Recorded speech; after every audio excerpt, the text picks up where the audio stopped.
কতদিন হলো এখানে? নাই না আজকে 20 বছর হলো। বেশি হবো না, আগে গোয়াল করে তো নাই।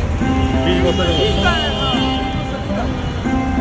আপনারা অনেক আগে থেকে দেখেন না? হ্যাঁ ওনার এমনি আত্মীয় স্বজন কেউ আশেপাশে নাই? আছে, মা আছে, ভাই বোন সব আছে। তারা দেখশন করে না? ওরা এর না মা বাপ জানি টাকা পয়সা যা দেয় সবই তার কাছে খায়, এই নেয়, এ খাওয়ায়, দিকে শুতে খাবার এনে সে খাওয়ায়।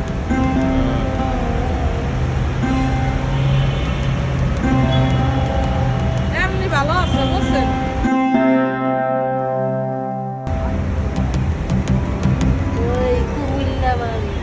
কুমিল্লা? ঢাকায় এই জায়গায় কতদিন হলো থাকেন?